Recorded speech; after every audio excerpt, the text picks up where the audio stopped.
I'm Amanda Morgan, and this is Not Just Cute, the podcast, where we discuss all kinds of topics to help bridge the gap that exists between what we know and what we do in early childhood education. We're starting conversations with academics, authors, decision makers, educators, and parents so that together we can improve the quality of early childhood education while at the same time protecting and respecting the childhood experience. This is episode number 7 in a 9-episode series called Why We Play. For years, I've been speaking at workshops and conferences about the power of play in the early learning environment, which sparked the series of parent letters I've written called Why We Play. This month, I've been sharing a special podcast series with the same name, Why We Play. Every Tuesday and Thursday in February, there have been new episodes sharing the science and stories behind why we play. Evidence that play is not just cute, it's incredibly powerful. Before we jump in, a quick reminder that you can learn more about the Why We Play letters and grab a free sample letter at notjustcute.com/why we play. These letters will help you jumpstart important conversations in your learning community about the importance and power of play in your early childhood setting. People don't value what they don't understand. If you want to help parents and colleagues understand the value of play, the Why We Play letters are a fantastic tool to help you meet that goal. You can find this episode's show notes, which are always full of links, tidbits, and resources at notjustcute.com/podcast/episode 68. If you're looking for research-based evidence to support play, you'll find the pieces I referenced today linked there. These final episodes in this series are a little bit shorter, but packed with play. We're digging into why we play in different play areas and with different play types.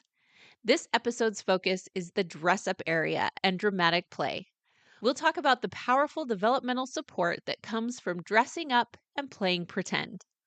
Whether you're a champion for play or a playful learning skeptic, this series is perfect for you. Let's jump in. We all remember playing pretend as children, whether we took on the role of superhero or royalty or just the all-powerful grown-up. These play memories are often among our favorites as adults. But it's not uncommon for an adult to observe an early childhood classroom and then, even with the best of intentions, ask what these children stand to gain by just playing house all day at school. So let's think about how we can best respond to that question. A play-based early childhood classroom will have an area devoted to dramatic play, also known as dress up, playing house, housekeeping area, or just playing pretend. It's an enchanting play situation for young children where they can be whoever or whatever they wish. But it's also a huge tool for learning and growth in each child's development. Dramatic play is frequently used by children as a cognitive processing tool. They may play with a common theme like house and explore new ideas, experiences, and observations that have to do with that theme. They play pretend to make sense of something that might be intriguing or confusing or overwhelming. I sometimes ask teachers in my trainings what themes they've noticed in dramatic play and how they can connect that to the lives of their children. I remember one person saying that a child played with a hospital theme for weeks after her brother was born. Another child seemed to weave the theme of death into many different play scenarios, which could seem pretty troubling. But then the teacher learned that a grandparent had recently passed away.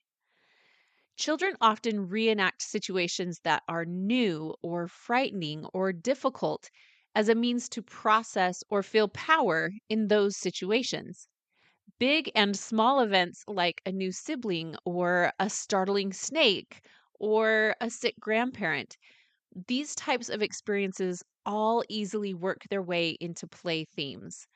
Sometimes this lets them feel like a grown up and take care of the baby in a way that they don't get to at home. Or they can simply work through the mystery of how that baby got there. I remember interacting with some preschoolers who decided that a baby was going to be born, and then they all looked around at each other and said, wait, How does the baby get out of the mom's belly? And they had to play with that idea and try to make sense of it. With the scary snake scenario, it gives them the chance to be the hero who defeats the scary snake, or it gives them the powerful feeling of being that scary snake. They can play with the idea of helping their sick grandpa feel better, or simply play with the idea that helps them accept the fact that he is sick. Dramatic play gives children the opportunity to communicate thoughts and experiences that are beyond their verbal levels and wonder out loud about complex social situations. I mean, think about it. These are young children. They've only been talking for a few years, but they still experience the same emotions and complicated situations, maybe even more so than we do. But they have much more limited verbal experience to express it. Dramatic play is a great way for them to work through those thoughts and emotions and experiences. They don't have to have the words to say that they feel left out with all the attention on the new baby. They simply create a world that lets them center themselves the way that they want to. They don't have to say out loud that when they saw that snake, they were not only scared by the snake, but also by the way that all the adults reacted to it. But they can reenact that situation over and over until that whole scenario is robbed of the element of surprise. And they don't have to find the words to say that seeing grandpa sick makes them feel worried and powerless and scared. They just create and recreate scenarios where they have the ability to do something about it. As children take on a character role, thinking and acting not as themselves, but outside of themselves, as someone else would act, it's actually a very early form of displaying empathy, which is a very advanced social skill at this age. So consider this: if they're playing house as the mom and the baby is crying, they don't respond to the situation the way they would respond to a crying baby. They have to think about how that mom that they're playing, and maybe even infusing a little bit of their own mom, they have to think about how that character would feel and how that character would respond to the crying baby. So they're thinking outside of their own selves and trying to see things from another person's perspective.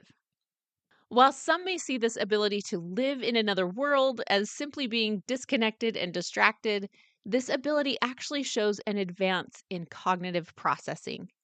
To move from the realm of the concrete to that which is symbolic and intangible is necessary to process ideas, to consider new theories, and to process the consequences of actions before acting. This type of self guided play also requires planning, regulating, and negotiating. In short, the act of acting strengthens the executive functions of the brain. Social skills are also enhanced as children work together as directors and scriptwriters, negotiating and cooperating all along the way. As the script that they create unfolds with its many players, children explore different twists to their plots and create new possibilities and solutions. This process fosters inquiry, creativity, and cognitive growth as it forces children to think abstractly.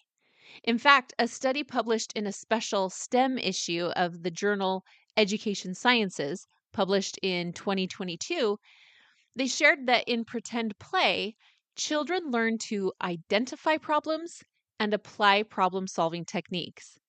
And this process, they argue, is foundational work for STEM education. In Vivian Paley's book, A Child's Work: The Importance of Fantasy Play, she cites the landmark work of Sarah Smolansky, which found that children who lacked the skills necessary for fantasy play also struggled in other areas of classroom learning. High quality play, she found, could be taught by children to children and appeared to be the necessary precursor for every other kind of learning in a classroom. In truth, the ultimate objective of education is really about processing ideas. And fantasy play or dramatic play is the fertile ground where children's ideas are scattered, nurtured, and allowed to flourish. In fantasy play, children are able to use abstract and representational thinking, allowing a bowl to become a hat, an empty pot to become a steamy aromatic soup, and a big pile of pillows to become a boiling lava flow. This type of symbolic play, where an object represents some other object, may seem like just inconsequential play to some people, but among other things, it is also a hallmark of pre-literacy. Whenever a person reads, they're scanning across a series of symbols.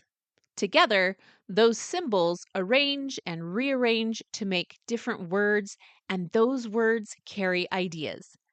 But what we may actually see or hold in our hands is very different from the thoughts and ideas that are going on in our minds. Likewise, when children play pretend, they are making this same cerebral leap. A block can be a phone, a rag can be a baby, a rock can be a key fob, and marks on a page can be a story. In both cases, the symbols that they hold are different from the images they carry in their minds. This is why I get so discouraged when I hear about early education classrooms doing away with dramatic play areas to make way for quote unquote academic skills. The foundational learning that goes on in pretend play is powerful, and it does help them build developmentally appropriate academic skills and foundations. In addition to the symbolic play mentioned earlier, which prepares the brain for reading, pretend play often goes hand in hand with language practice, dialogue development, and story structure, all of which continue to prepare young minds for the eventual tasks of literacy. Just think of all the language practice that naturally and playfully happens as children build scripts and communicate their ideas to one another, as they try new vocabulary words and insert them into their play, and as they practice developmental writing as they make their own signs and props. The language and creative skills used to create and act out these fantastic stories are the same skills that allow children to understand, create, and process written stories. Reading comprehension, after all, is the ability to understand, connect, and draw meaning from stories. And stories are really what pretend play is all about. In a classroom setting, there is often a dramatic play area, a set aside space for this crucial type of play based learning. And while this area may be its home, anyone who has closely observed young children can testify that this is not the only area where this type of play takes place. The block area and the sensory table are also frequent homes to this type of play, as blocks become secret fortresses and rice becomes a threatening snowstorm. Outdoor play areas also become ever changing sets as the background for children who are traveling through the wilderness, under the sea, and into other worlds.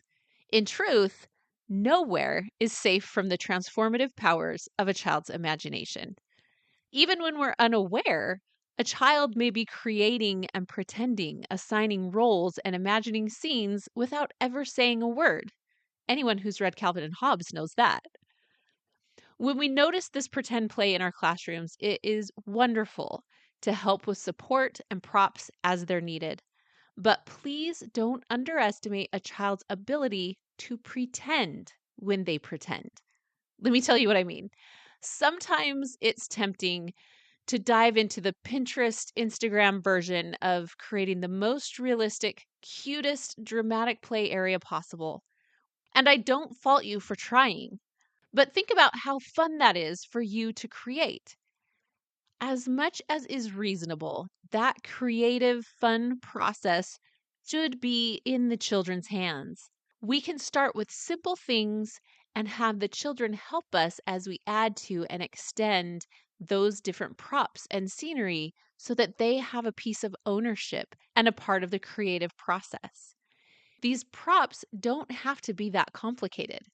A blanket draped over a table can be a rocket ship, as well as a submarine, as well as a bear cave. Don't go so overboard in creating props that you don't leave room for the children to create with you or to actually use those inventive, symbolic play skills. The whole point is for them to create and use their imagination. Pretend play is a powerful tool for building and strengthening the powers of the human intellect. It's a natural form of learning and developmental growth. The fact that it happens so naturally without a textbook or a flashcard series does not take away its value as an educational tool. As Paley states in her book, if readiness for school has meaning, it is to be found first in the children's flow of ideas, their own and those of their peers, families, teachers, books, and television, from play into story and back into more play. End of quote. By promoting creative play, we are not just validating the work of childhood. We are also promoting thought, language, and psychosocial health. Add to that the fact that this type of play is self-motivated, natural, and enjoyable, and you have the recipe for a fabulous learning opportunity. Playing dress up is a lot of fun, but its powerful developmental benefits are another reason why we play. Thanks again for listening to Not Just Cute, the podcast. You can find show notes at notjustcute.com/podcast/episode 68. There, you'll find links to some of the articles and research discussed today, as well as other fascinating tidbits I know you'll find interesting. If you're looking for something I've referenced today that you don't find linked there, email me and let me know. You can also hit up the show notes for a link to the Why We Play letters. Head to notjustcute.com/podcast/episode 68, or go straight to notjustcute.com/whyweplay to get signed up and download your free sample letter. Please be sure to check out all of the episodes in this Why We Play series, focused on better understanding and better articulating to others why we play in early childhood education. I'm Amanda Morgan. You can read more on my blog and sign up for the Not Just Cute newsletter at notjustcute.com. You can also stay tuned for social media updates on Instagram by following me at Amanda_NotJustCute. Thanks for listening today, and as always, thank you for standing up for children and for childhood.